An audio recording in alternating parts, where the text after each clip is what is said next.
Hi everybody, it's Trevelyan and we're back again on Let's Talk About It. And today we're talking about a hormone called ghrelin. And with me today we have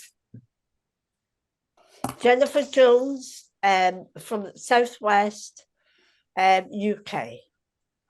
Yeah, I'm John from Oxford. Doing LOCALOFA, I've gone from 15 stone to 11, back up a little bit, but still it's been a great experience. Thank you. Thank you. So today we're talking about ghrelin. So if you've never heard of ghrelin, it's a hunger hormone. So I'm going to share the screen because I don't have all this information inside my head. But it says here, ghrelin, G-H-R-E-L-I-N. Ghrelin is a multifaceted gut hormone which activates its receptor, growth hormone, secretagogue, whatever, receptor. And ghrelin's hallmark functions are its stimulatory effects on food intake, fat deposition, and growth hormone release. Ghrelin is famously known as the hunger hormone. So when you're hungry, it's because your body has made ghrelin. So we've got some questions here. What triggers ghrelin release? So let's have a look. The automatic nervous system plays an important role in the regulation of ghrelin. Excitation of the vagus nerve. Now, the vagus nerve runs from, I believe, the stomach up to the brain, and that can stimulate ghrelin secretion. In rats and humans, ghrelin levels rise after administration of muscarinic agonists, I don't know what that is, and fall after that. So anyway, so how do I lower my ghrelin? I don't think this is a good answer, but here we go. Eating plenty of healthy carbs. Now, there's no such thing as a healthy carb, such as whole grains, as well as lean proteins like chicken, fish, and tofu. These foods can decrease ghrelin levels and keep you feeling fuller longer. Once again, getting enough sleep. But if you've eaten food, ghrelin makes you hungry. If you've eaten food, it's bound to lower ghrelin because you've eaten food, you've satisfied yourself. But I wouldn't recommend eating carbs and whole grains. But let's move on. It says here, the higher your levels of ghrelin, the hungrier you get. The lower your levels, the more full you feel, and the easier it is to eat fewer calories. Well, we don't do calories. That's another nonsense statement. Therefore, if you want to lose weight, lowering your ghrelin levels can be beneficial. So what's your thoughts on that, guys?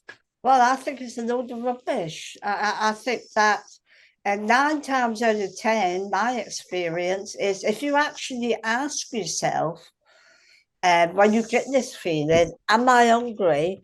The chances are you'll say, well, no. But it's your brain saying to you, oh, it's time you had something to eat. But if you let that go and you ignore it, you ignore what your brain's telling you, then it's gone in a matter of minutes. It passes by. And I just don't know, but my experience is I don't think you feel hungry. I think it's just your brain saying it's time you had something to eat because you're managing to eat for a couple of hours. Yeah. Boredom, all of these things will trigger it.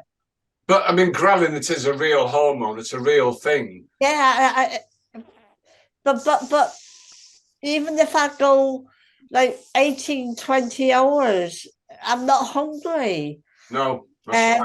But I do get this. I think, well, especially when it comes up to your meal times that you're used to eating, early in the morning, lunch times, and then your evening meal. And it's around those times that all those years you ate on those times, and then you think to yourself, oh, I really could do with a bit of lunch. Well, I'll hang on a bit longer, but as quick as it comes, it goes. Yeah. I think the other thing as well, obviously, is that because ghrelin makes us feel hunger, we can do 2 things. We can feed that hunger or we can ignore it. I'm going to share another screen here.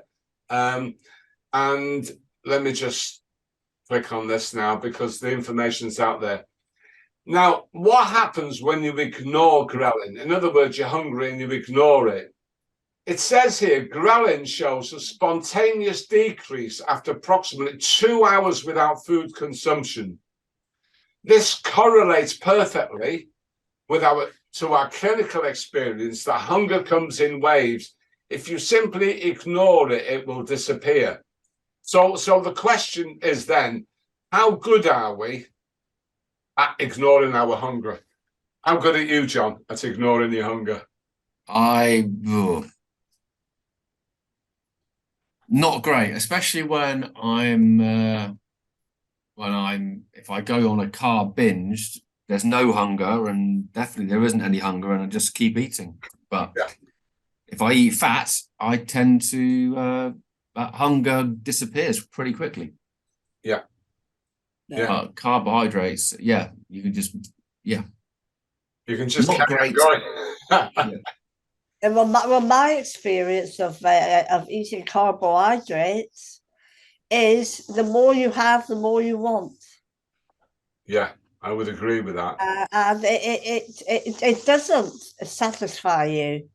When you've had it, you want more. But if you have something, not talking about high fat, but your normal fats, if you have something, perhaps an avocado, something that's just that little bit higher, or a bit of butter, with your vegetables or something, it goes away. But if I add carbs, I would want more and more. You're never ever satisfied when you're eating an high carb meal. That's right.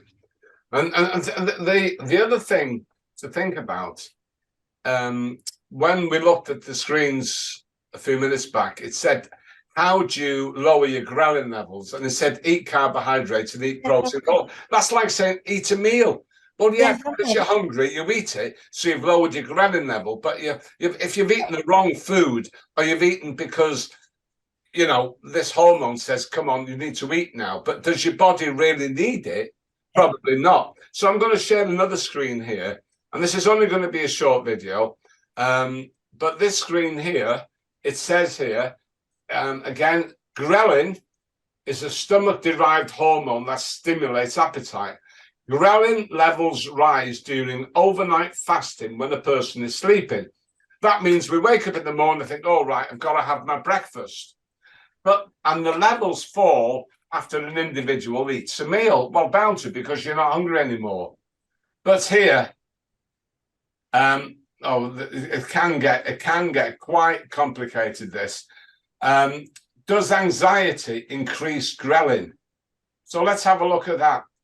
The antidepressant effect of high levels of ghrelin might be associated with a restriction of food or with hyperactivity of the HPA axis. I don't know what that is, in depression and anxiety, which increases the blah, blah, blah, and increased ghrelin levels. So when you're anxious, your ghrelin levels increase and we eat.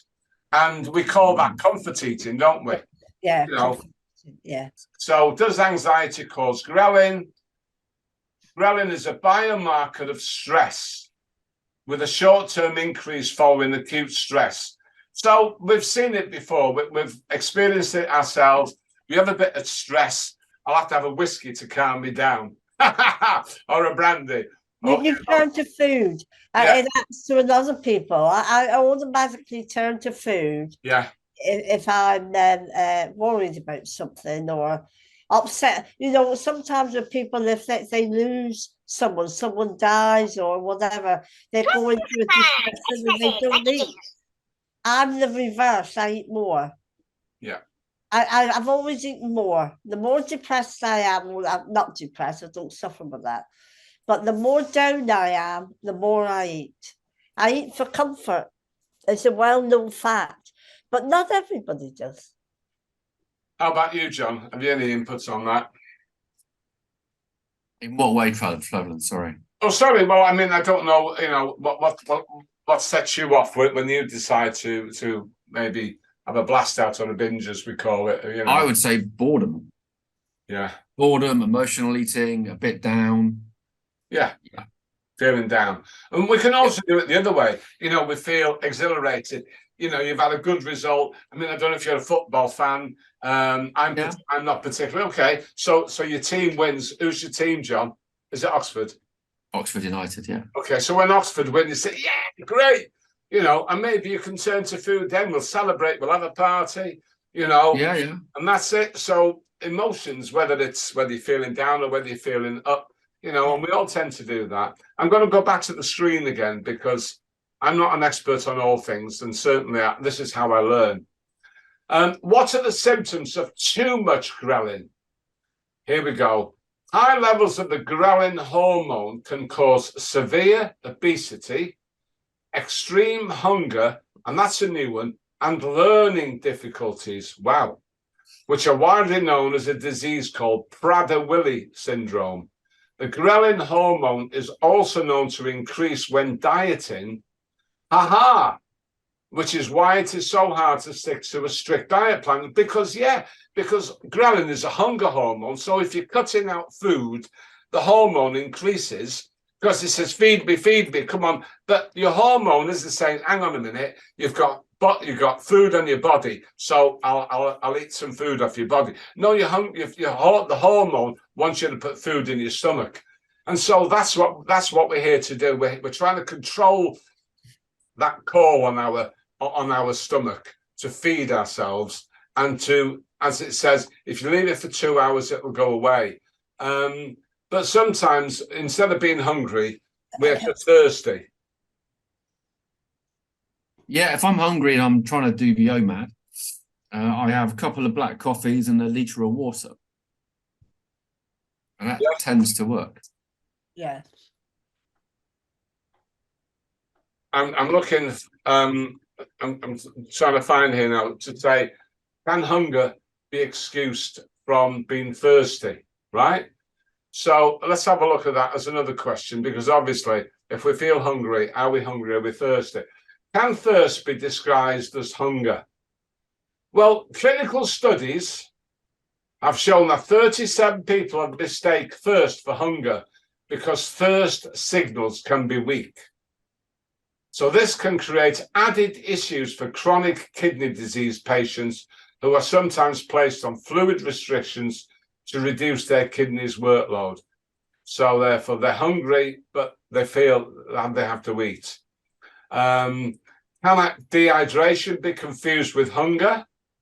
Muddying the water, so to speak, is that some symptoms of mild dehydration, headache, fatigue, lightheadedness, and difficulty concentrating can resemble symptoms of hunger. Many people experience the classic hunger cues of a growling or empty stomach feeling. And here again, are you eating when you should be drinking? So why am I so hungry and thirsty? If you have a medical condition, frequent hunger may be a symptom of disease.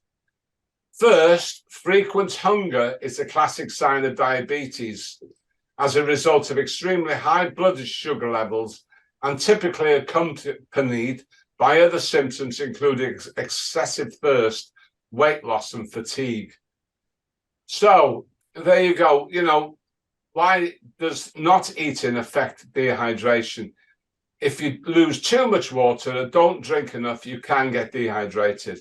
Well, we do say keep your fluids up and keep your electrolytes up if you're fasting or on an extended fast.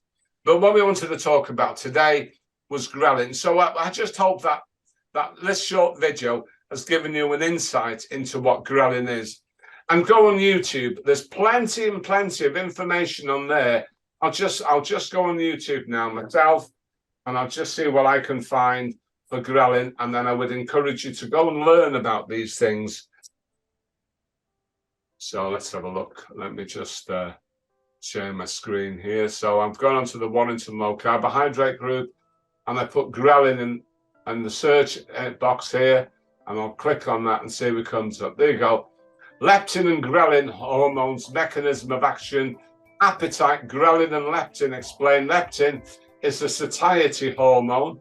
Ignore hunger waves while fasting, and are hungry all the time. there's lots of stuff out there. You know, we need to be savvy.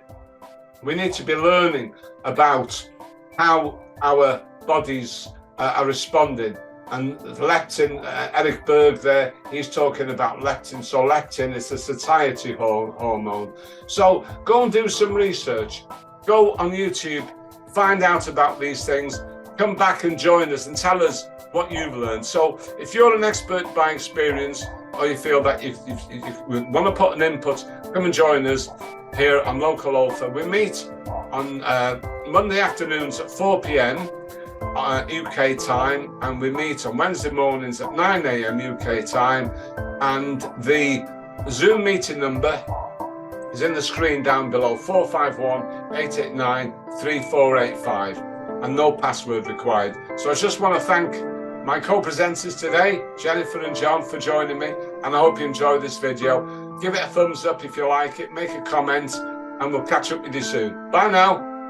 If you're watching this video on YouTube, don't forget to subscribe and ding the bell so you don't miss out on our future videos.